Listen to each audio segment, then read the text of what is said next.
한 중년 여성이 누군가의 집 안으로 들어섭니다. 그리고는 주저없이 안방문을 벌컥 열어젖히는데요. 그 소리에 놀란 부부, 눈앞의 여성을 보고 눈이 휘둥그레집니다. 이른 아침부터 남의 집 안방에 들이닥친 이 여성, 도대체 무슨 사연이 있는 걸까요? 자, 실제 사연을 당사자 특정 이유로 일부 각색했다는 점 먼저 말씀드리고요. 부부의 은밀한 안방에 도대체 누가 벌컥 저 여성 누굽니까? 자, 이게 문제가 바로 시어머니가 벌컥 문에 방에 들어가 버렸습니다. 사실 지금 부부, 특히 여성은 40대 평범한 여성입니다. 두 아들을 키우고 있는 사람이고요. 그 여성을 너무 부럽다고 말하는 사람이 있었으니 그게 바로 시어머니예요. 며느리가 부럽다고요? 예. 허허. 시아버지는 전직 군인으로 무뚝뚝하다고 하고요. 그런 남편만 바라보며 살아왔던 시어머니, 며느리 보면서 항상 하는 말이 아이고, 네 시아버지랑 못 살겠다. 나는 시집 잘못 갔다. 라고 하면서 시아버지 흉을 봤다라고 합니다. 그러면서 어떤 남자가 이상형이냐고 물어보니까 시어머니는 당연히 우리 아들이지. 그래서 난 네가 세상에서 가장 부러워. 이렇게 얘기했다고 합니다. 우리 아들이 이상형이어서 며느리 네가 제일 부러워. 네, 그리고 자주 하시는 말씀이 또 있는데요. 나 같은 시어머니가 어디 있니 이거였습니다. 시어머니는 난 아들만 둘이어서 네가 정말 딸 같다면서 되게 친근하게 대해주셨대요. 어느 정도였냐면 매일 집에 찾아와서 수다를 떨고 가셨다고 합니다. 그러다 보니까 자연스럽게 집 비밀번호도 알려드리게 됐다고 하는데요. 그러던 어느 날 여성이 회사에 반차를 내고 혼자서 집에서 샤워를 하고 있는데 갑자기 집 문 열리는 소리가 들리는 거예요. 그래서 게다가 누군가 집안에 들어와서 뭐 쿵쿵거리는 소리, 왔다 갔다 하는 소리가 들렸다고 합니다. 그래서 이게 강도가 들었나? 지금 이 시간엔 남편도 아이들도 올 리가 없는데 하면서 무서워하고 있는데 잔뜩 긴장을 하면서 조심스럽게 문을 열었더니 시어머니가 이 태연하게 지금 그림처럼 청소기를 돌리고 있었다고 합니다. 교수님! 네, 근데 이 시어머니 또 쪽에서는 또 할 말이 있었어요. 왜냐면 며느리가 없는 줄 알고, 회사 갔는 줄 알고 있었고, 늘 그러셨다는 거야. 너희가 너무 바쁘니까 내가 집안 청소라도 해줘야 된다. 그렇게 얘기하셨고. 완전 우렁각시네, 진짜. 네, 그것도 실제로도 맨날 이렇게 대청소 싹 해주시고, 정말 싹 정리해주시고 그랬다고 합니다. 그런데 이제 하루는 이제 그 화장실에 갔는데요. 그 여성용품을 화장실에 두고 쓰셨대요. 그런데 거기 이제 싹 없어진 거예요.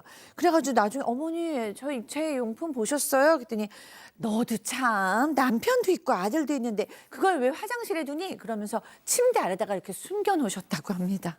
자, 그런데 시어머니와의 갈등은 지금부터 시작입니다. 지금부터 시작입니다. 시어머니는 기본적으로 좋은 분이시긴 한데 옛날 특유 어른들이 그 보수적인 사고방식이 있지 않습니까? 그렇게 갖고 있었는데 어느 날 갑자기 시어머니가 다급한 얼굴로 집에 찾아와서 뭐라고 하냐면은 방금 내가 유명한 점집에서 그 점을 봤는데 너희 부부가 이대로 살면 3개월 안에 한 명이 사망한다. 그러니 좋은 방법이 있다. 너희 부부가 1년 동안 별거 하면은 아무 일 없고 운수가 대통한다. 이런 말 했다는 거예요. 그러니까 며느리 깜짝 놀래가지고 어머니 아니 애들 있는데 어떻게 합니까? 라고 황당해 했더니 무슨 소리야. 그 점집은 말이야. 유명한 정치인들도 1년 동안 대기하는 곳이 유명한 곳이야. 라면서 며느리를 간절하게 설득을 했다고 합니다. 아이 세상에 무슨 놈의 점괘가 1년 동안 부부를 생 이별을 시켜. 별거 하라는 점괘가 황당한 점괘 아니겠습니까? 남편도 아이고 저희는 그거 안 믿으니까 강요하지 마세요. 단호하게 거절을 했다고 해요. 그러니까 갑자기 하는 말이 정 그 별거 어려우면 각방이라도 써야 된다. 이렇게 또다시 요청을 했다고 합니다. 한 지붕 아래서 각방. 그러면서 야 며느라 이게 내 평생의 소원이다. 제발 들어주면 안 되겠니? 라고 부탁을 계속 했다고 해요. 그러다 보니까 며느리 입장에서는 내내 마지못해 고개를 끄덕거렸다고 합니다. 다음 날 아침입니다. 잠결에 눈을 싹 떴는데 깜짝 놀랐다고 합니다. 왜 또? 시어머니가 무서운 표정으로 부부를 쳐다보고 있었어요. 야야 이거 봐라 너희 내 말이 웃음니? 라고 화를 냈다고 합니다. 왜냐하면 둘이 같이 자고 있었거든요. 그러니까 아들 부부가 정말로 이 점괘대로 각방을 썼는지 확인하려고 이른 아침부터 시어머니가 탁 한 거예요. 자, 이 운세 집착 시어머니의 박상희 교수, 순한맛 며느리 백다혜 아나운서, 그리고 단호박 아들 박지훈 변호사, 별별 극장 레디 액션! 어머님, 아무리 그래도 그렇지 이렇게 불쑥 찾아오시면 저희가 좀 곤란하거든요. 내가 걱정이 돼서 그러지. 이거 봐라, 이거 봐. 그냥 둘이 딱 붙어서 자고 있네. 그거 뭐 부부가 뭐 붙어 자죠. 뭐 떨어져서 자면 그게 더 문제 아닌가? 어? 지금은 상황이 진짜 다르다니까. 이러다 진짜 초상 치르게 생겼어. 어머니, 우리 그런 미신을 안 믿어요. 각방술 하면 엄마나 쓰시고 나한테 그거 강요를 합니까? 아, 그만하고 어머니 저희 몸 관리 잘할 테니까 너무 걱정하지 그래요, 마세요. 그래요. 10년도 아니고 5년도 아니고 딱 1년. 그 1년만 좀 학방 좀 써달래니까. 하루도 못 쓴다. 다 너희를 위한 거야. 하루도 못 쓴다, 각방. 아, 그래도 남편이 이렇게 아내와 떨어져 잘 수는 없다. 그렇죠. 정말 간절한데.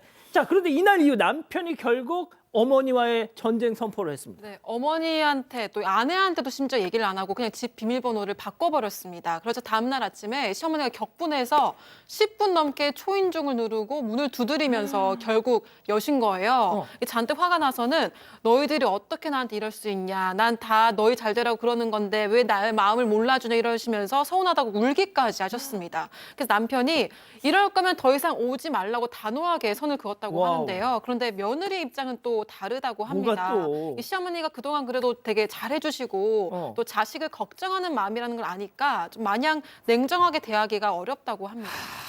자, 그럼 여기서 오늘의 궁금증 짚어보죠. 와우. 아들 부부한테 각방 쓰라는 점괘 받아와가지고 이 시어머니 그냥 딱 진짜 1년만 참아야 될까요, 팀장님? 참으면 안 돼. 무슨 말이냐면 저 말은 지금 점괘가 어떻게 나는지 모르겠지만 부부를 이혼시키려고 작정하는 거지. 아, 진짜? 저 점 보는 사람이 이해가 안 갑니다. 시어머니 그런 말을 들으면은 절대로 안 되니까 그 무당이 했다고 한다면 진짜라면 단호히 그걸 하시고 부부가 알콩달콩 살아가는 거 놔두세요. 아, 그렇습니다. 무속인 진짜 멱살이라도 잡았어야죠, 교수님.